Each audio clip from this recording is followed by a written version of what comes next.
I bet that every singer in this room is here because at least one time in our life, a musical experience changed us in a significant way. I am blessed to remember several. I was in junior high when the high school choir sang for my school assembly. I wasn't singing in the junior high choir at the time because I wanted nothing to do with the teacher, who I considered to be ineffective and uninspiring. Or as I described her in junior high school ease, a tone-deaf witch.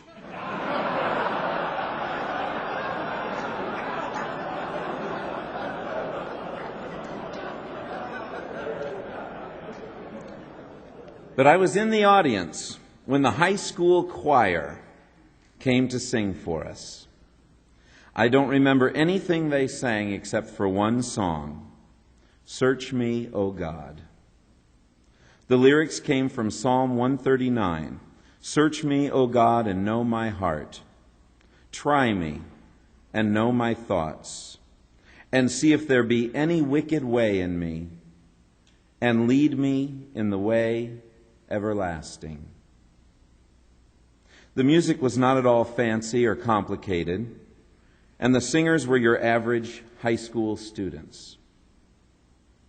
But for me, it was as if I had heard the Beethoven Ninth Symphony for the very first time, played by the world's most incredible orchestra. Their music, especially the heart they poured into it, overwhelmed my spirit. To follow the line proposed by the great choral musician Weston Noble, my spirit then inspired my soul, my emotions, and my mind. And my soul affected my body, creating chills and a rush of adrenaline.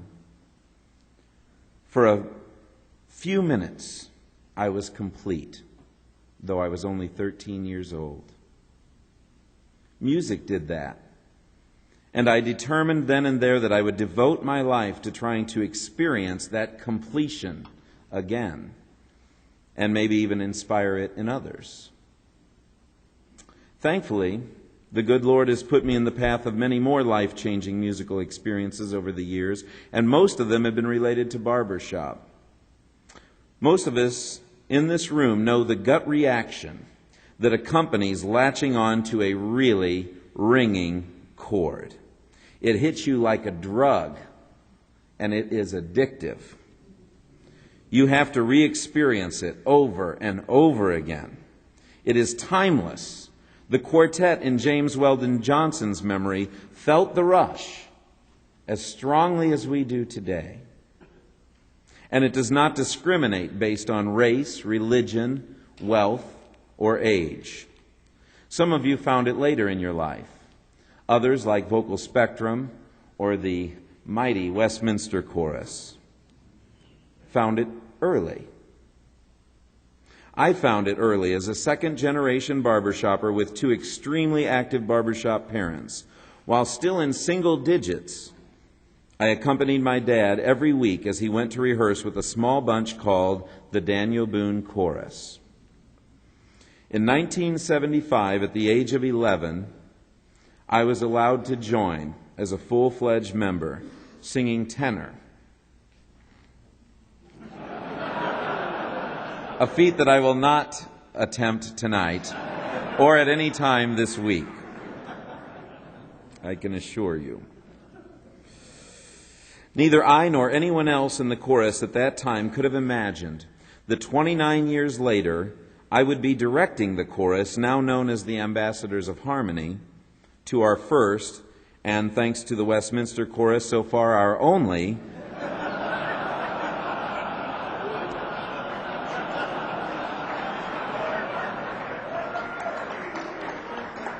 international championship. Though formed before I was born, the chorus that I joined was very small, maybe 25 men on a good day, and struggled to keep a respectable performance level through several director changes. I know none of you can relate to that dilemma. We hit our lowest point in about 1979 when we came in last place in the small chorus contest.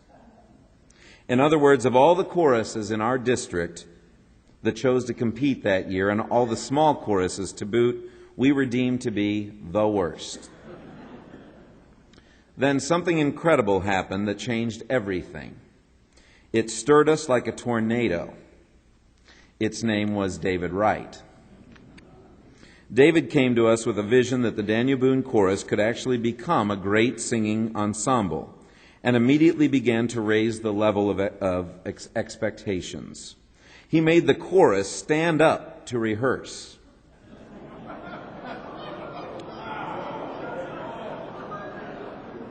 A few guys quit in protest. He instituted auditions in order to become a member.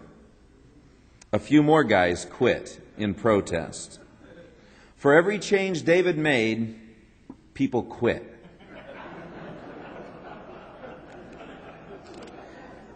And yet within a few years, we had more than tripled our size and found ourselves competing in our very first international competition. Now, you don't really care to hear about the history of my chorus, but I tell you about these events because I associate them with a phrase that I heard repeatedly from men who disagreed with David's initiatives. It is a phrase that I think all barbershoppers, male and female, have heard and possibly uttered on more than one occasion. The phrase, "It's only a..." That's right. Now, several of us chuckle because we know that the word hobby doesn't begin to describe our obsession.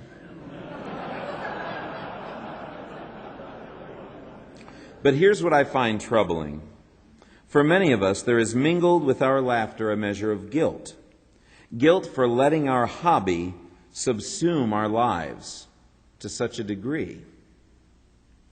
I have an American Heritage Dictionary at home that defines hobby as an activity or interest pursued at one's leisure for enjoyment. Certainly, barbershop can be categorized as such an activity. But in my 32 years as a barbershopper, I've come to discover that barbershop is infinitely more. And it is time for us to stand up and state proudly that barbershop is not just a hobby. It doesn't just fill your leisure time. It feeds your spirit. It changes your lives and the lives of everyone for whom you sing. This was made very clear to me not long ago. Many of you are aware that my brother and the man I stood next to for 16 years in the Gas House Gang died of esophageal cancer in 2003. Not long after that, I found myself in the office of a dear Christian counselor as I was dealing with my depression over losing my only brother, concern over how our family dynamic had changed, and a desire to discover how God wanted me to proceed with my newly redefined life. There are several Californians like Nick Papageorge in the audience, so I thought I'd make them all at home here in Missouri by talking about my counseling sessions. Now, during one meeting, I mentioned to him that I had for years been carrying around a gnawing feeling that I had let God down. You see, when I was in high school, I was sitting in church as the preacher started talking about how God calls us to His purpose.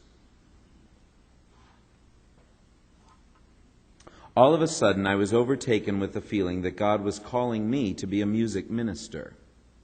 I even mentioned it a few days later to the preacher, who informed me that, yes, he had happened to catch my face from the pulpit and could tell from my expression that God was working on me.